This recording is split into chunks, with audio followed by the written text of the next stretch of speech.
Well, hi, good morning, and thanks so much for coming and joining me here in my shop. Today is April 22, and I'm going to be just replacing more of the unreliable type of capacitor that are in here. There's still a few more to go. You can see one down here, one beside it there.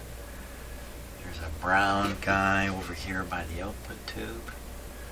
And there's that blue one you can see back here. Hard to see. But I'm going to leave that for when we start working on the alignment. That's part of the FM detector circuit. There are some other capacitors in here, small ones. There's a little guy there. That's a style. It's a little out of focus. That's a style of capacitor that I think is more reliable. Not something you would automatically want to change out. So and then there's a few underneath that are the same style of capacitor, which I find is they just don't last forever. Great. Okay, I'm going to get on with doing that.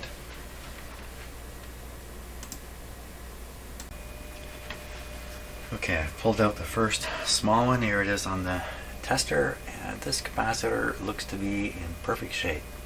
That's what it looks like. It's a 220 picofarad capacitor. Instead of a 220, this thing shows it as a 265 and no loss. What's the matter with this one? I don't think there's anything. This is representative now of some other smaller capacitors. So I mean, this is in really good shape, and I'm really against doing unnecessary work. Let's give it the test here.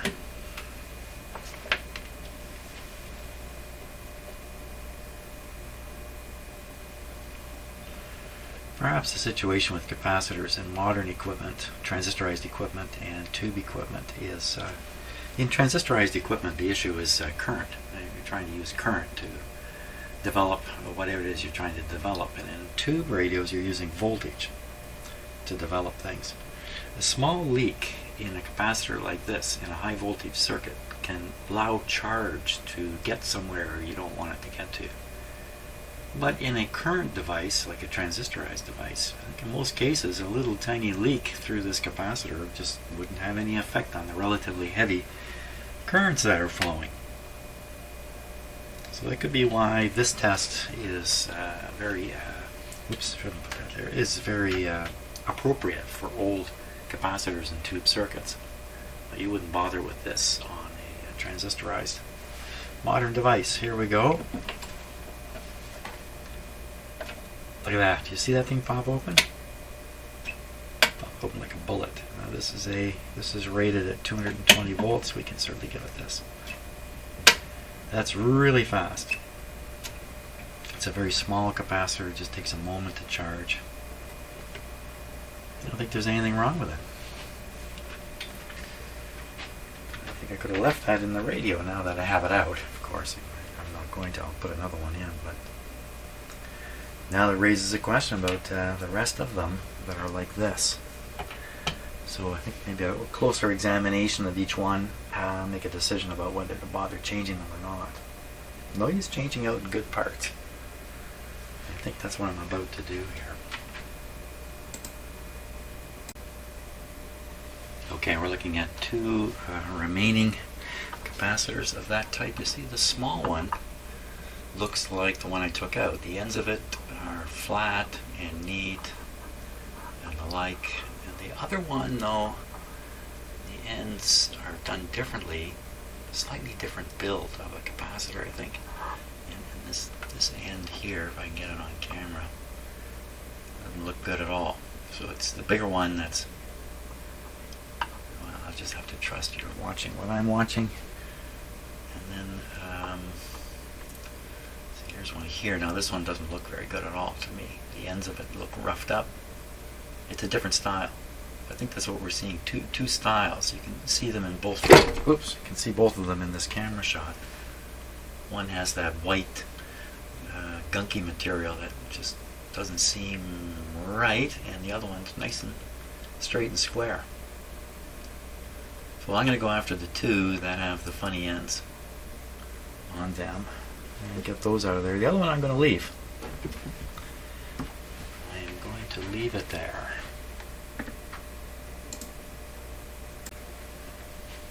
Okay, I've pulled out one of the bigger ones with the different kind of ugly end on it. Here it is for the test.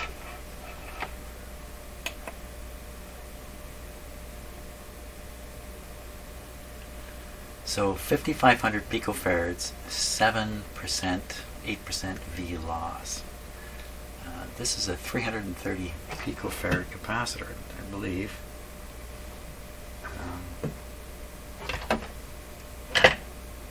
Where'd it go? 3,300. So it's 3,300, but it's reading 5,500. So, and it has this V loss. You know, I don't think there's any doubt we put this on the other tester and it will show to be leaky. So this type with the end, and you see I roughed this one up when I took it out, but with this kind of end on it, not reliable. One like this, with this kind of end, it's a different material here. Reliable. Sorry that's out of focus. Okay. So I'm going to take out the other one that's obviously like this one. But I'm going to leave the other one in, that's it. That is like this one. Good. Okay, so I put a new one in for this one. I said I was going to not change, but here it is. I put a new one in. Put a new one in for that one. Pulled this one out. Let's have a look at this. This is one of the ones I think is of an unreliable type.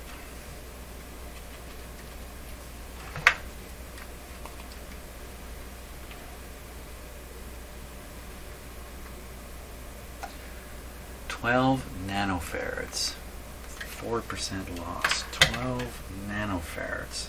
The actual value is a 0.01. So 0.01 is 10 nanofarads. So it's reading just slightly high. Probably not adversely affecting the radio. That'd be my guess. On this one. Kind of like you never know. Let's put this on the leak test. Let's give it the leak test.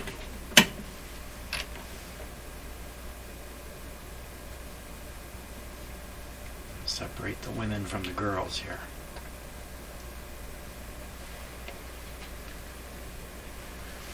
Okay, 50 volts. Opens up, 150. Opening up part way. So this is, you know, as old capacitors go, this one's not really at the end of its life. It is now. But it's not in the worst shape. Okay, go ahead and put a 0.01 in there.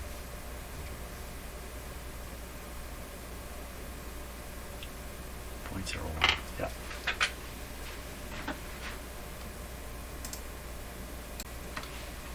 Okay, taking this one out. Took quite a beating in the end here. Well, I don't know, did I do all that? Let's look at this under the closer camera here. It's a bit of a rugged operation pulling these things out. So damaging them isn't too surprising. Oh, what's that big hole there? Right in the corner of it. Something more's gone on with this, I think. That's not just me. Other side came out without any damage. Okay. Appears to be in very rough shape, either because I roughed it up or something was going wrong with it. It's a very small capacitor, 2.2 nanofarads, 0.02 microfarads. And the guy says 2,000 picofarads, which would be 2.4 nanofarads. That's just about exactly what it says. But this isn't going back in, of course. 2.2 nanofarads. Okay. Looks like I could have left that one alone too. But again, you just never really know.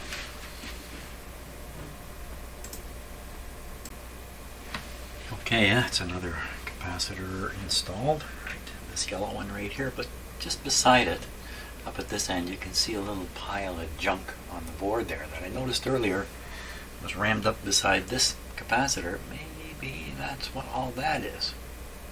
This thing really did fail and melt through, or something like that happened. Also, it's up pretty close to this very hot tube. Did that make it hot enough for it to barf up its guts like that? I don't think so, but I don't know. In any case, it's out of there. And now we have nice new capacitors in there. So I think it's a good time to test this radio out, see if it's still working. Or have I messed it up? Do anything bad to it? Tone's in, FM antenna's in, volume is down, plug is in, power's on. Here we go. Okay, I can see the dim bulb lights from here. They did the normal thing. So we'll put it on full power. Broadcast band. Here comes the eye. Working.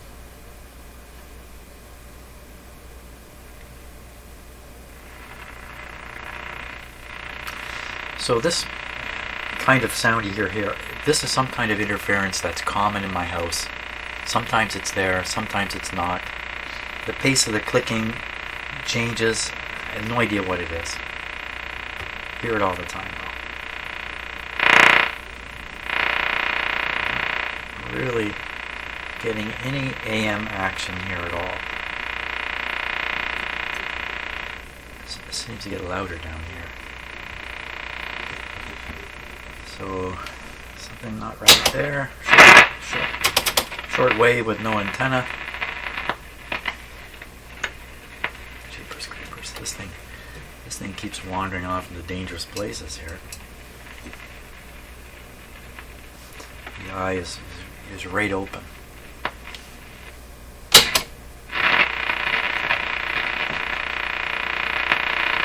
Same thing here. Try short. Ooh, what's that?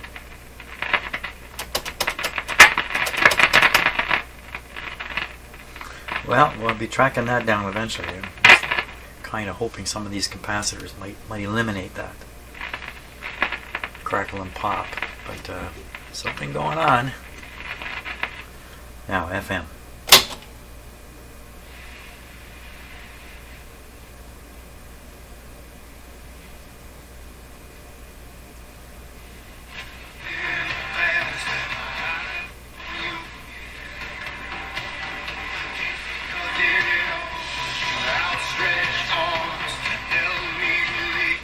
Very good sound. A weaker station here.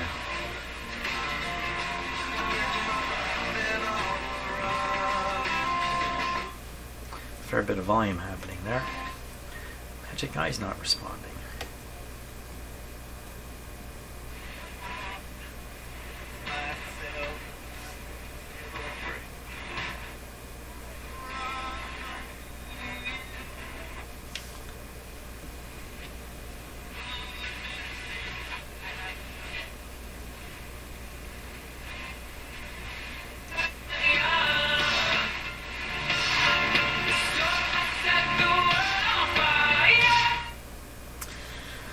Okay, so the situation is, it's all working the same as it was. I haven't done any harm doing those capacitors. Didn't solve the problems with the AM or short wave band. They all seem to be non-receptive at this point, and in some kind of trouble with I don't know what. So there's only a couple of these questionable capacitors. Oh my gosh, I see one. I see another one. See another one way up in there. You just kind of see the end of it sticking out. Okay, that looks like a tough one to get to. Looks like a really tough one. We still have this orange-white resistor. It does appear to be cracked. So I don't know what to make of that. Maybe that's part of the problem. So the FM part of the radio utilizes much of the same circuits as the AM part. All these tubes carry the FM signal after it comes out of the tuner. So that signal's going through, but the AM side of it, the shortwave and the broadcast band, the AM side of the radio is not operating yet, for reasons not yet known. So it looks like I'm going to have to go after that last capacitor there, and then we're going to have to scratch our heads from there and say, how come you're not working? Very good. It's all par for the course so far. Good. Thanks a lot for watching.